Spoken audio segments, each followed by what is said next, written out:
11D, and today I will be doing the return demonstration on the assessment of the abdomen. Assessment of the abdomen consists of inspection, auscultation, percussion, and palpation. The rationale for this sequence of assessment is to make sure that the bowel sounds is not disrupted or disturbed. We do not want to alter the client's pattern of bowel sounds. Additionally, this physical assessment is the key step in the evaluation of abdominal complaints. And so now we are ready to proceed with the first procedure. Prior to the conduct of the procedure, we should review the client's previous medical records, if available, and see for the doctor's order sheet, if available. The rationale for checking the previous medical record is to check if the assessment is ordered by the doctor and if the assessment is not contraindicated on the condition of the patient.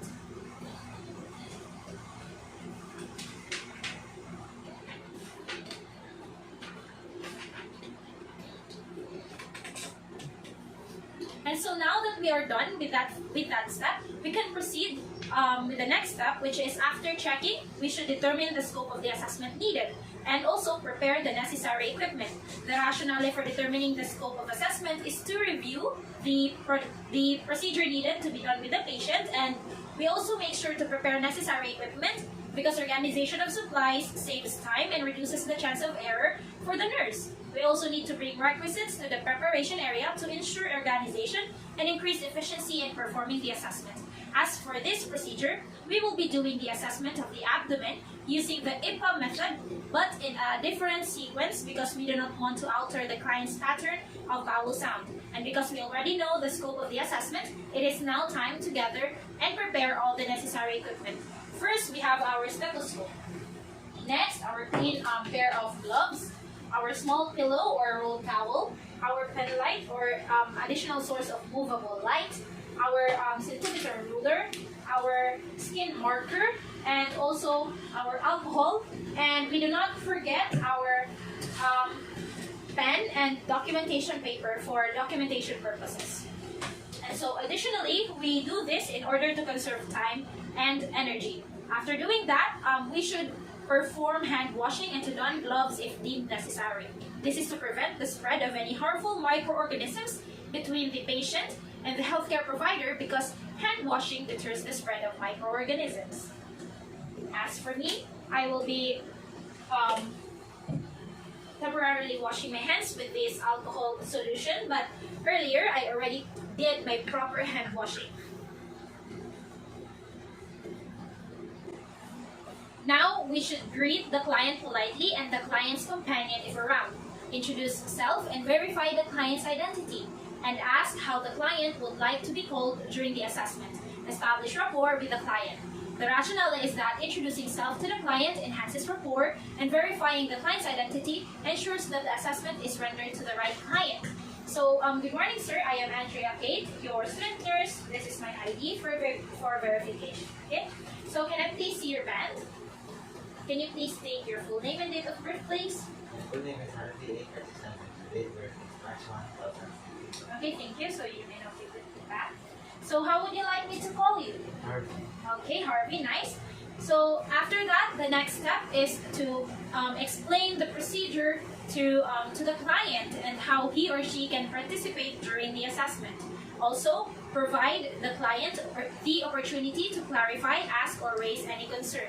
The rationale is that information can facilitate acceptance of and compliance for the assessment. Explaining the procedure to the client can reduce client's anxiety and enhances cooperation. So today, Harvey, I will be assessing your abdomen and basically your tummy and the organs beneath it, okay? So I will be inspecting, auscultating, percussing, and even palpating your tummy for today, okay? These are needed for the assessment. And in the assessment, I will ask you specific maneuvers and movements and actions like standing up, sitting, and lying on your side. Okay? And another thing is that I would like to ask for your permission because I will be touching specific parts of your body, especially your abdomen. Would that be alright? Okay, great. So before we start, do you have any other questions in your mind? No. Okay. And so after that, we should ensure the client's comfort, privacy, and confidentiality. Assessment setting was assured to be safe, secured, and free from distraction. We should also position client to be seated comfortably, and women drape the anterior thorax when it is not being examined. The rationale is that this is done to preserve client's dignity and privacy. So, may I ask before we formally start, are you comfortable in this assessment room? Can we proceed the assessment in this room? Yes. Okay. How about the temperature? Would you like me to change it or to turn it up for you? No, it's okay. Okay. So let me just make sure to close the blinds and close the window, okay? So that we can assure that no one can distract us and that your privacy and confidentiality will be maintained throughout the procedure, okay? Okay, so I'll just check in here, okay? This is closed. Okay, and the window and the door are now both closed. And the next thing that I need you to do, or I will be giving you this examination gown for you to change, okay? So that I can access specific parts of your body, okay? So here is the examination gown. I'll be putting it here. So after that, this may also be a great time to ensure that the client has emptied his or her bladder. The rationale is that this is done to eliminate bladder distension and interference with an accurate examination. And so, sir, before you go to the comfort room to change on your examination gown, I would ask you and remind you to please pee, okay? Or empty your bladder, okay, sir? So that it will not interfere with our assessment later, okay? So, the CR is on this side. So if you don't have any question, you can now proceed with changing your clothes, okay?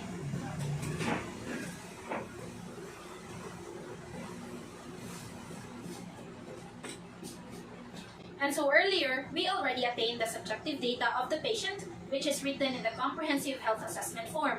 We can now proceed with the objective data collection of the patient.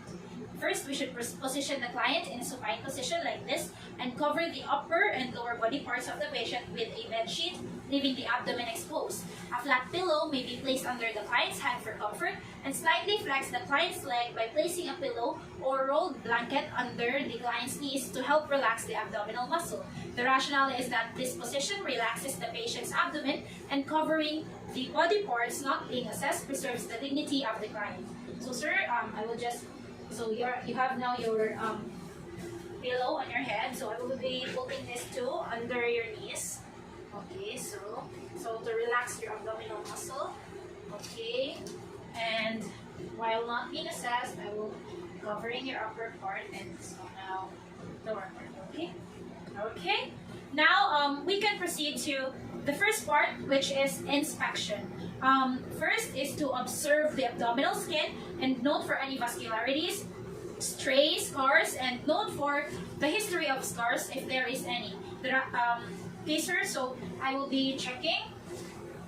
So together with this pen light that I have to assist with lighting, so I will just be... So relax lang, sir, okay? See, other part. Okay. After doing that, next is we need to inspect the umbilicus for its color, contour, and location. So, okay, done.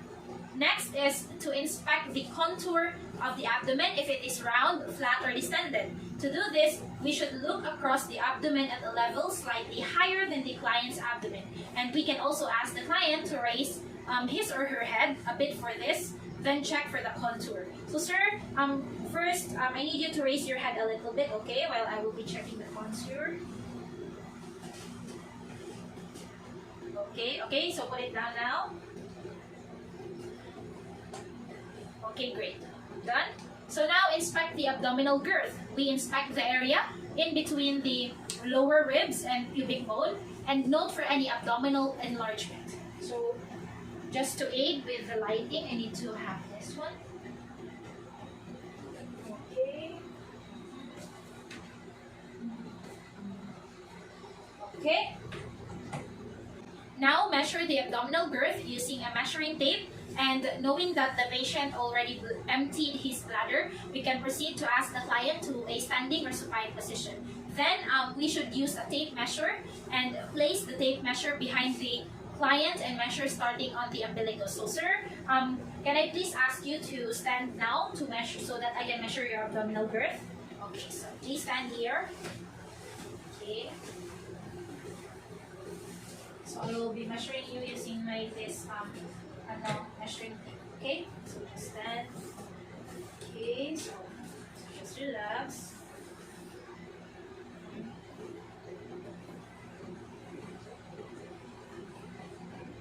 Okay, just relax. So you're 27.5 inches, and in centimeters it is 70 centimeters. Okay, so record as what I did. I recorded the distance on designated unit, and next step is to take all future measurements from the same location, especially for noted distension. Mark the abdomen with a ballpoint pen to aid in measuring the site, and ask the client not to wash the mark until it is no longer needed. So sir, again, let me just find out. Okay, 27.5. And I will be marking it with my pen, okay? So where I measured. So sir, do not remove this marking, sir, because we might need it in the future reference, okay? So you can now go back on your supine position. Okay. Now check for the symmetry and ask the client to raise his or her head to further assess and inspect the abdominal movement when the client breathes. We also need to observe for peristaltic waves for a while. Okay, sir, so just breathe in and breathe out normally, okay? And raise your head up a little bit, just a little bit for this one.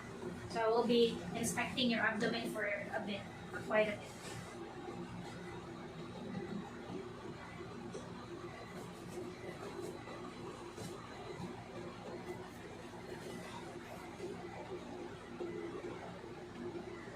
Okay, done.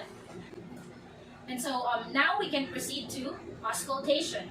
The first thing that we need to do for auscultation is to auscultate for vowel sounds. We use the diaphragm of the stethoscope, making sure that it is warm before applying. We can do this by rubbing it on our sleeve, and we can only apply light pressure, and we should auscultate starting with the right lower quadrant, then clockwise. Then we need to listen to each quadrant and note the intensity, pitch, and frequency of the sound. So sir, I will be putting this stethoscope, okay? So listen for your vowel sounds. Okay, so let me just put your hands on the side. Okay.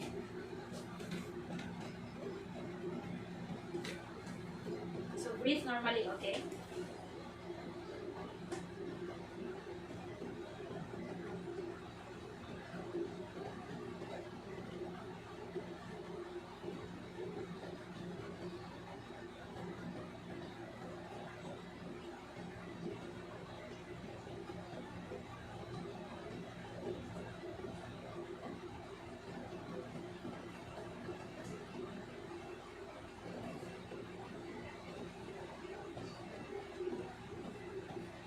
Okay, we're done.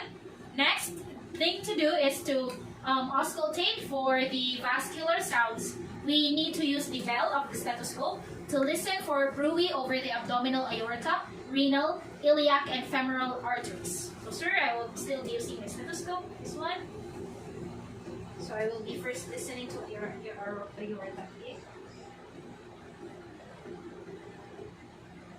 Now.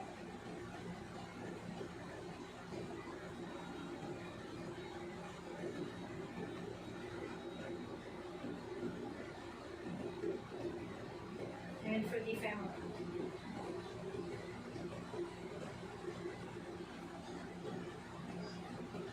Okay, great. Done. So now we can proceed to auscultate for the venous hum. We should use the bell of the stethoscope for listening the venous hum in the epigastric and umbilical areas. So sir, now with your umbilical area and epigastric area, okay? Still using the bell, okay? Just relax.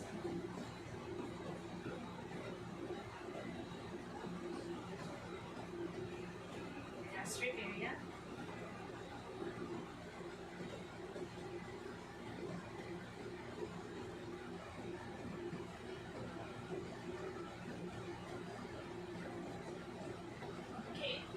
Now, we should auscultate for friction rub over the liver and spleen.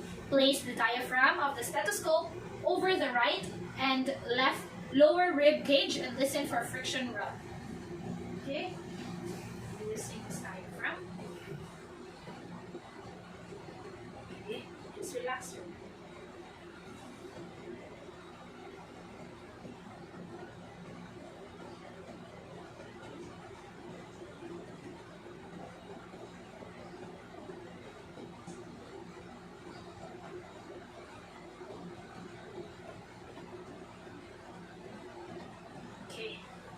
Okay, so now we can now proceed to our percussion. And so now we can proceed to percussion.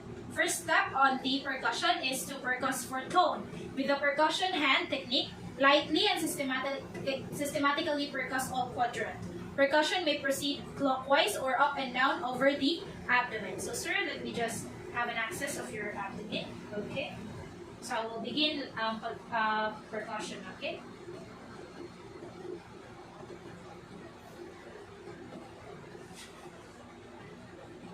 Just relax your hand.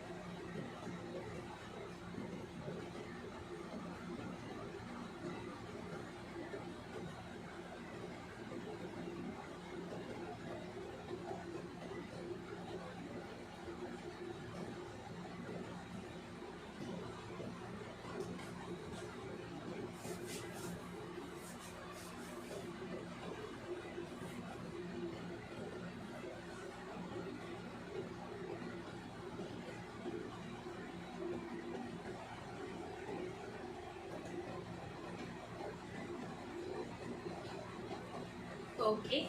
So next step is to percuss the span or height of the liver by determining its lower and upper border. To do it, we need to percuss beginning from the right lower quadrant at the mid-clavicular line, then upwards. Note the change from tympani to dullness and then mark the area of dullness. This is the liver border of dullness. So sir, let me just have an access. Okay, so just relax your hand.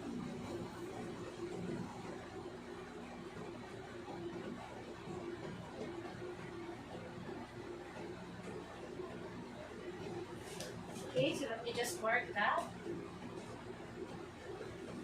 Okay. Next is to assess for the descent of the liver. We locate the liver border of dullness. So ask the client to take a deep breath and observe for the descent of the lower border and then perform percussion and ask the client to exhale afterwards. So sir, for me to know the descent of your liver, you need to inhale and then hold it for me, okay? And then I would say when you would exhale it, okay? So I just ready my pen here. So okay, so breathe normally. And then inhale and then hold it. Okay, so just complete here. The percuss.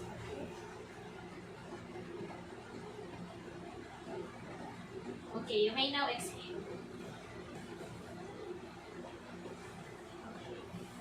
Okay. Now that we know that, we should measure it.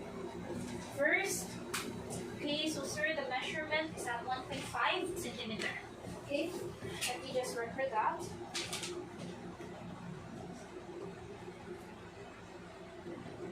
Next, we should to continue with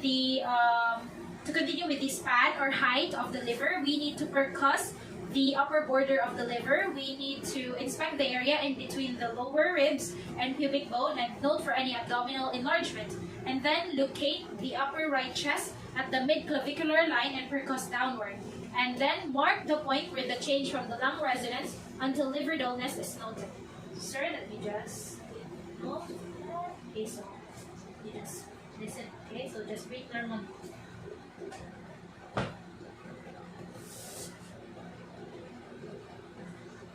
So just put your hands lower, okay, sir.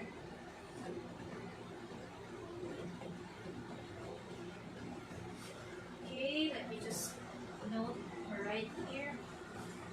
Then after that, we need to measure the distance between the two marks. This would then serve as our liver span of the MCL or mid-clavicular line. So let me just measure it, sir. So just relax, sir.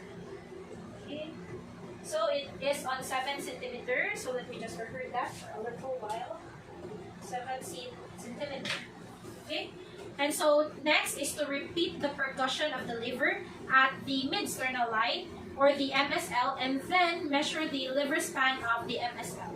So sir, just relax a little bit, put your hands at the side. Okay, so let me just focus and listen.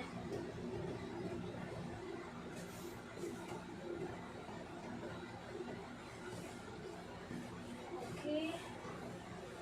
There's my pen, so here's my pen. Just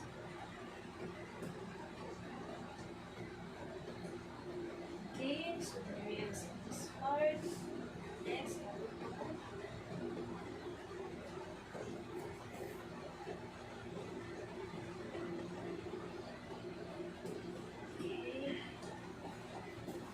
Okay, so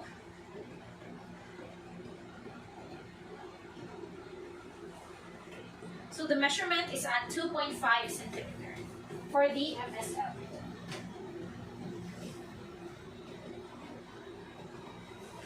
Okay, great.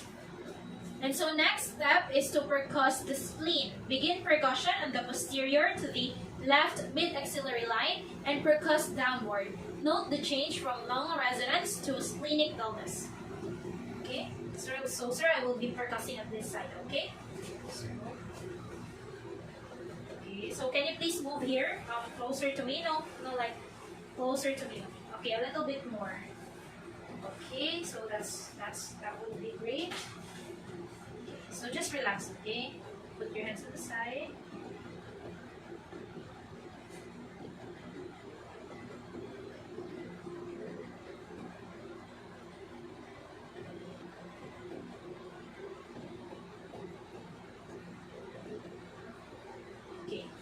Thank you. So next is to perform for a second method of percussion to determine enlargement by asking the client to take a deep breath and start percussing on the last left interspace at the anterior axillary line. So sir, can you, just like earlier, I need you to take a deep breath in and hold it for me for a while, okay? Okay, so now, okay, inhale and hold it, okay?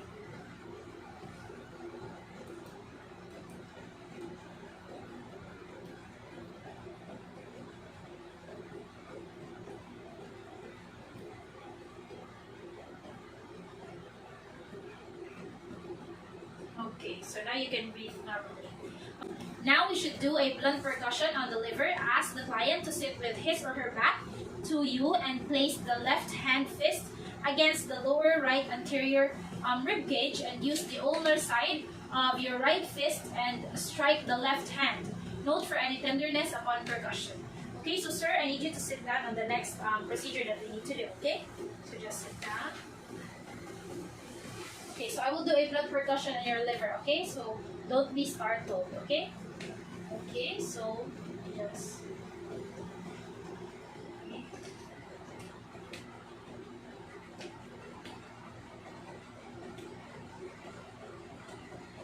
Okay, so thank you. And so the next step that we need to do is a blunt percussion on kidneys, and ask the client to sit with his or her back to you and place the left hand on the costovertebral angle. Repeat the steps 44 and 45, which is to locate the upper right chest at the mid-clavicular line and percuss downward. Mark the point where change from lung resonance and the liver dullness is noted. So I will be doing a blunt percussion on your kidneys, okay, in the lower part of the lower body. Okay. Other side. Okay.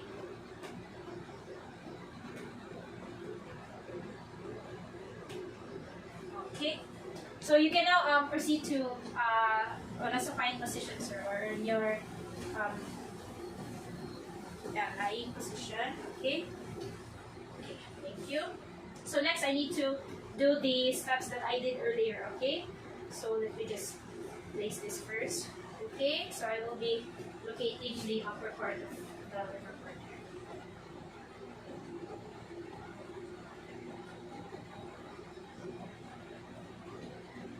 Still at the same point. Okay. Next, test is for the abdominal distension and bulging flanks or ascites. To do this, we need to percuss the flanks from the bed upward toward the umbilicus. And note the change from dullness to tympany and mark this point. So, sir, I will be percussing now. Okay, so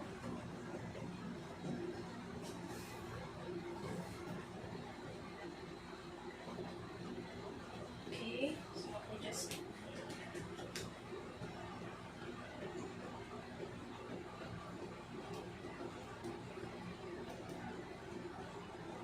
okay, sir. So the next thing to do is to assist the client to turn onto the side. Percuss the abdomen from the bed upward and mark the level where dullness changes to tympany.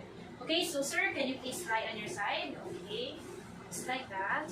And can you please move your hands here, just relax. Oh no, here na lang sa front. Okay, so just relax and I will be percussing, noting the changes. Okay. Straighten your legs, sir. Okay.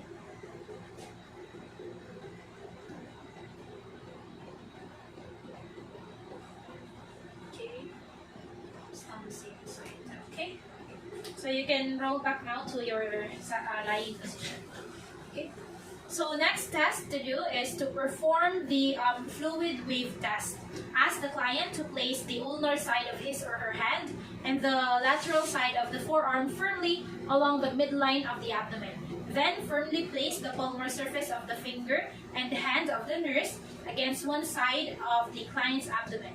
Use the other hand to tap the opposite side of the abdominal wall and note for any fluid movement. So sir, I need you to do this maneuver just like what I did. Okay, yes, like that, and put some little pressure.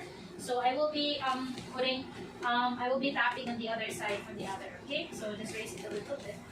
Okay, so just like to check for okay,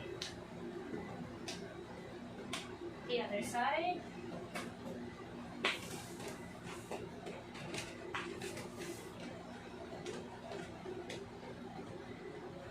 Okay, thank you, sir. So that's it. And so now we can proceed to the palpation. So first step to do in the palpation is to position the client back in a supine position, just like this, and cover the upper and lower body parts with a bed sheet, leaving the abdomen exposed.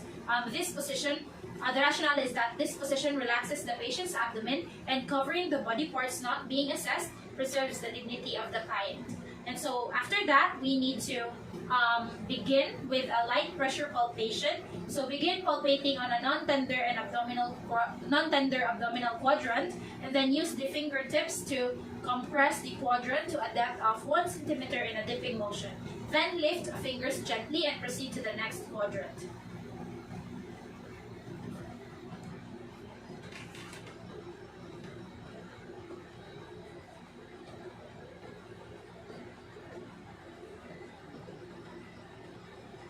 Okay.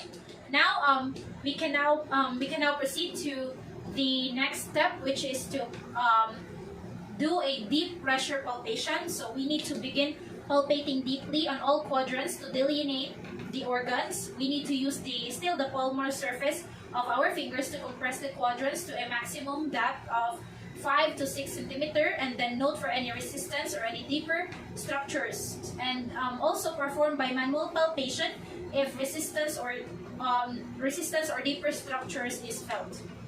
Okay, so sir.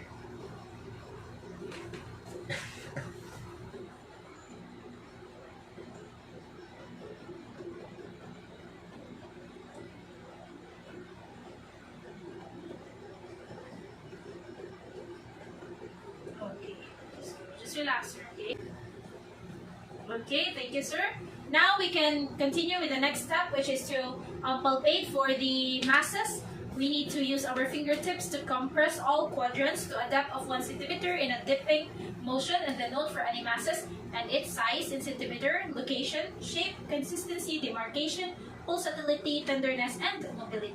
So sir, I will just palpate here.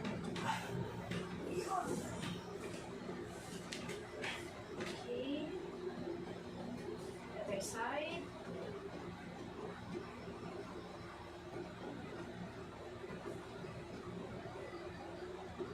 Okay, great. Next is to palpate for the umbilicus and its surroundings. And then note for any swelling, bulges, and masses. So, with the umbilicus here. Okay, great. Next step is to palpate for the aorta. We do this by using our thumb and first finger, or use both hands to palpate deeply the aorta. Then assess for the pulsation. So, sir, I will just use my thumb and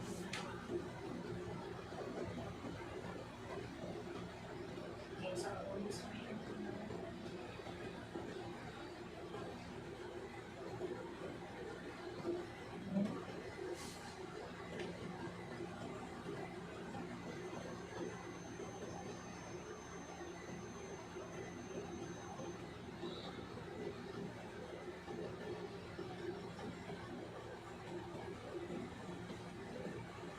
okay.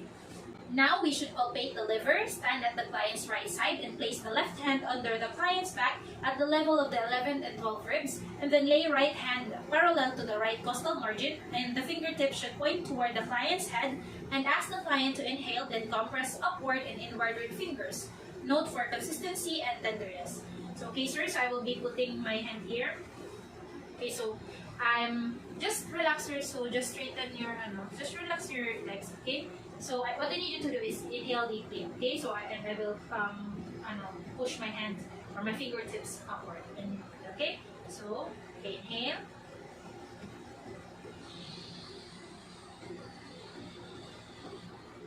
Okay. Exhale.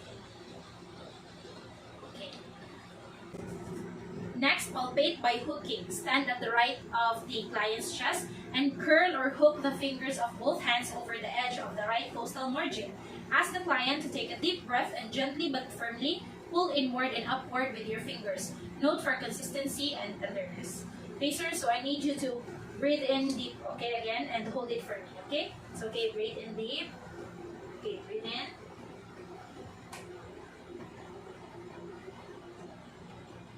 Okay, breathe out. Okay. And so the next thing we need to do is to test for cholecystitis. Press fingertips under the liver border at the right costal margin and ask the patient to inhale deeply. Note for the right upper quadrant pain and tenderness. Okay, sir, so just what I asked you earlier, still, when I put my hand, you should inhale or deeply inhale and hold it for me for a while, okay? Okay, so, okay, deep inhale.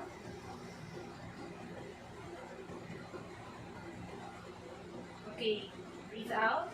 So do you feel any pain? Okay, great. Now we do the first method of palpating the spleen. We need to stand at the client's right side and reach over the abdomen with left arm and place left hand under the posterior lower ribs and pull up gently. Place the right hand below the left costal margin with the fingers pointing toward the client's head and ask the client to inhale and press inward and upward while providing support with the other hand. Note for consistency and tenderness. Okay, so sir, I need to put up my hands here. Okay, so just relax, sir. Okay, relax. And so what I need you to do is to deeply inhale. Okay, so inhale. Okay. Okay, exhale. Okay, so I need to do it again. So okay, so let me just put my hands here. Okay, inhale. Okay. Now exhale. Okay, great, thank you. And now the second method of palpating the spleen. Ask the client to turn onto his or her right side and palpate the spleen by moving it downward and forward. And so next is to document the size in centimeters below the left costal margin and note for consistency and tenderness if there is any. So sir, can you please roll onto this side, to your right side? Okay, so I need to palpate your spleen downward and upward.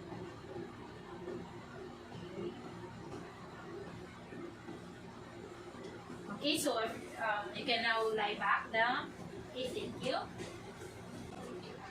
Next thing to do is to palpate the right kidney. Place the left hand on the right posterior flank and provide support. Place right hand on the right upper quadrant just below the costal margin at the mid-clavicular line and ask the client to exhale and hold breath briefly. Gradually release the pressure of right hand. Okay, sir, so let me just put my left hand on the lower side. Okay, so, and I will be holding some pressure. So what I need you to do is just to inhale. And while I am releasing my hand, is to exhale slowly. Okay, so inhale.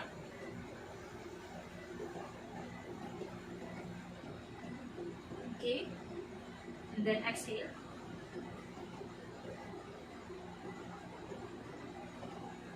Okay, great. And after doing that side, we should repeat the steps for the left kidney. So sir, I will be doing the same thing. So I'll just put it in here then. What I need you to do is still inhale deeply and exhale slowly, okay? So inhale deeply. Exhale. Okay, great. So next is to palpate for the urinary bladder. Begin palpating at the symphysis pubis and move upward and outward to estimate bladder borders. Note for consistency and tenderness if there is any. So let me just start in here.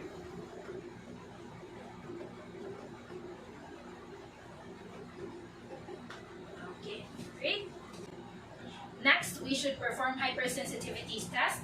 Stroke the abdomen with a sharp object or grasp a fold of your skin with your thumb and index finger and quickly let go.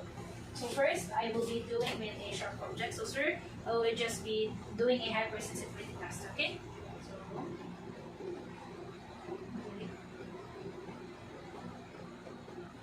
okay, next I will be pinching, okay? So,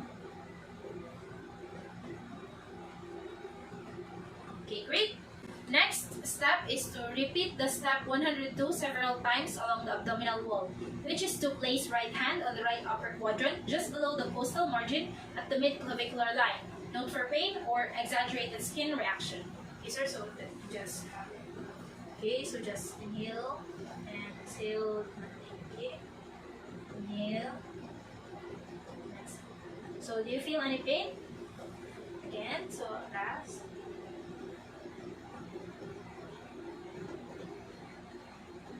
No pain yet? Okay, great. So the next step is to do the test for psoas side. Ask the client to lie on the left side and hyperextend the right leg of the client and note for the pain and reaction of the client. Okay, sir, so please lie on your left side, okay? Okay, and so straighten your leg.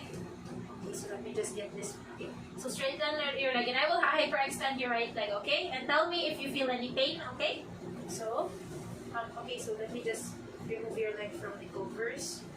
Okay, so just straighten your leg, okay? So do you feel any pain?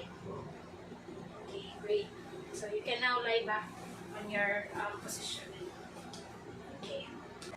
Now the next step is to test for the obturator sign. Hold and support the client's right knee and ankle, then flex the hip and knee and rotate the leg internally and externally. Note for any pain and reaction of the client. So sir, I need to check still your leg for this one. Okay, I will be doing the obturator sign.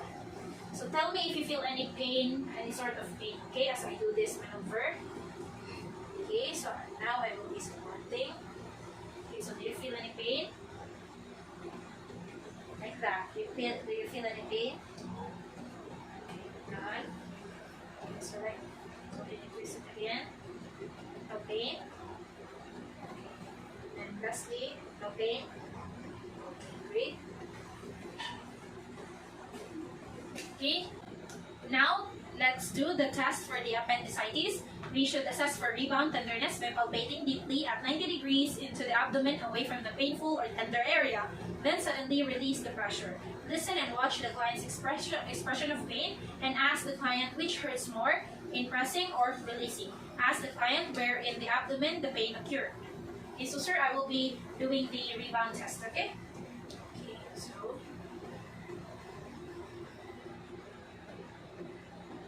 do you feel any pain? No? Any pain?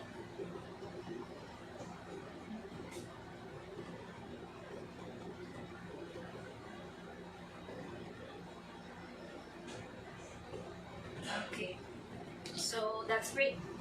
And so now that we are done with the objective data, we should help the client to put back his clothes on and position the client comfortably on the bed. So sir, we are now done, so you can now wear back your clothes, okay? So just proceed with the bathroom and then your both are still in there. Okay.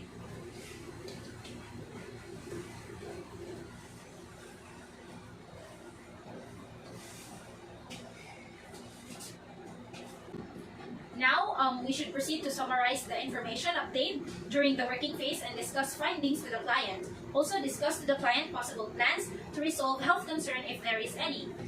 And then next is assess for the client's understanding of the plan and the need for further teaching. Provide the client the opportunity to ask, clarify, or raise any concern. So, sir, for the summary, so let me just here for a while, okay? Okay.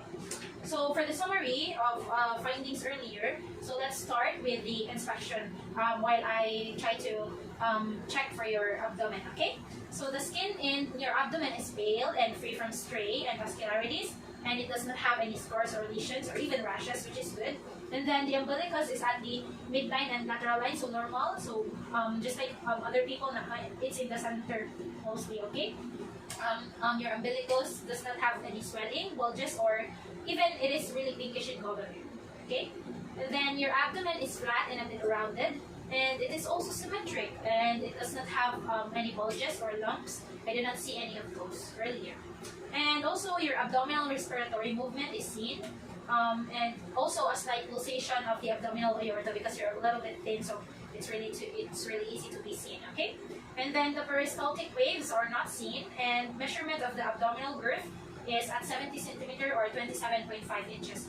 It is when I asked you to stand up earlier when I put a measuring tape on your belly, okay? So that's the measurement. And on the auscultation, when I use this stethoscope, the vowel sounds is heard at all your parts of your tummy or all quadrants of your tummy, which means the count per minute of the vowel sounds is at 6 counts per minute, okay? And vowel sounds is heard, the vowel sounds heard is borborygmi, and prolonged gurgles, which is really normal and the expected sound of the abdomen, okay? And there were no venous hum, bruit, and friction rupture, which is good and great. So you just get this, which is great. And then proceeding with the percussion when I try to percuss the different abdomen part that you have. So the result shows tympany. The sound is tympany predominates the abdomen. So most part of your abdomen, it sounds the sound elicited is tympany, which is normal. And there are other parts that sound dullness, especially over the liver and spleen, but it is normal and nothing to be worried of. And next, the lower border of the liver dullness descend from 1 to 1.5 centimeter. That's where I measured your descent when I asked you to inhale, and then I start to percuss. And then the next is, so it is 1 to 1.5 centimeter below the costal margin during deep inspiration when you inhale. Okay, and then the liver span at the MCL or mid-clavicular line is at 7 centimeter, and then the liver span at the MSL is at 2.5 centimeter, okay? And also the area of dullness for the spleen is approximately like 7 centimeter wide, and then no tenderness is elicited on blunt percussion when I try to, try to percuss or blunt percuss you at the back, okay? When you see it earlier.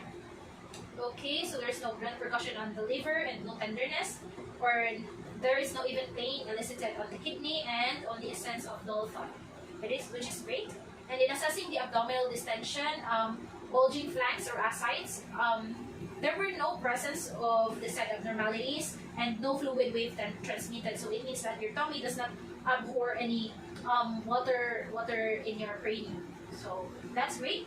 And in palpation, no tenderness is felt over light palpation, and when I try to do a deep palpation, when I really do a deeper palpation, there is no palpable masses, and the umbilicus is free from swelling, bulges, and even masses. Okay, and your aorta, the palpation of your aorta, it indicates a strong and regular kind of pulse.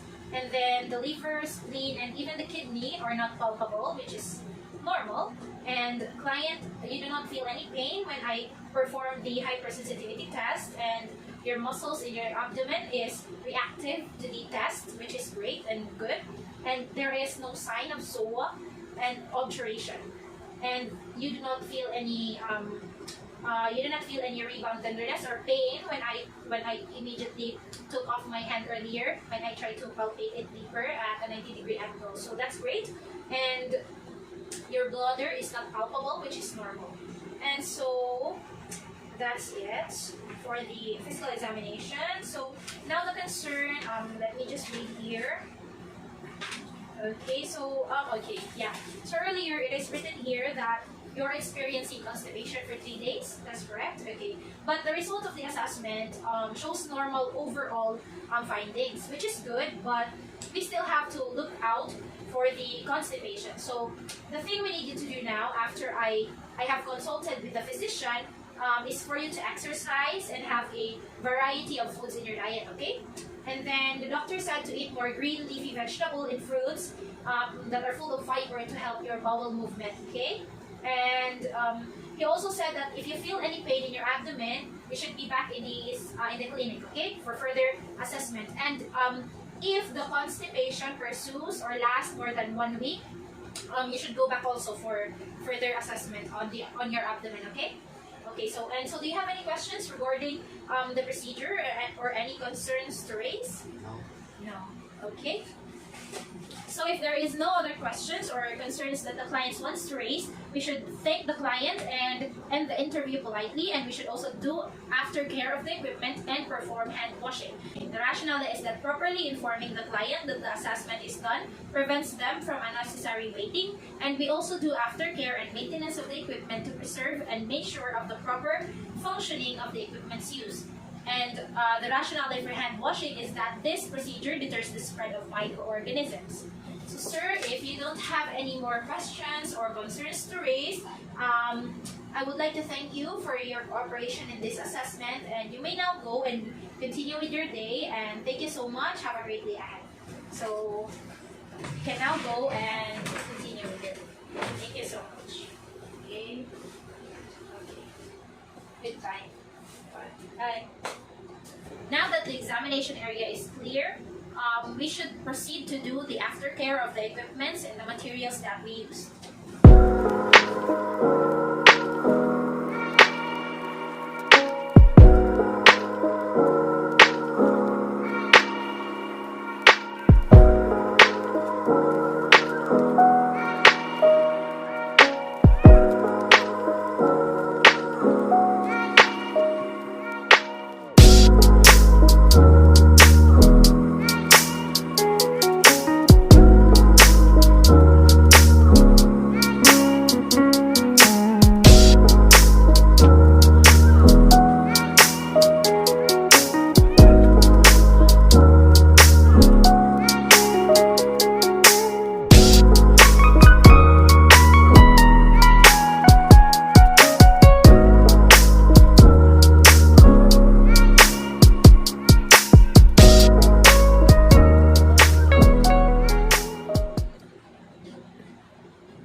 And so after the aftercare of the equipment, we need to disinfect and do hand washing. But as for me, I will be doing this alcohol. But I also did my hand washing in the later parts of this video. So as you can see on the other side of the screen. We should now continue with the next step, which is to document the findings in the client record using printed or electronic forms or checklists, supplemented by narrative notes when appropriate. The rationale for documenting is to have a baseline data of any changes to the patient's condition. Additionally, accurate, complete documentation should give legal protection to the nurse, the client's other caregiver, and the healthcare facility, and also the client or patient. So, let me just document the patient's results earlier, or the patient's findings from the assessment.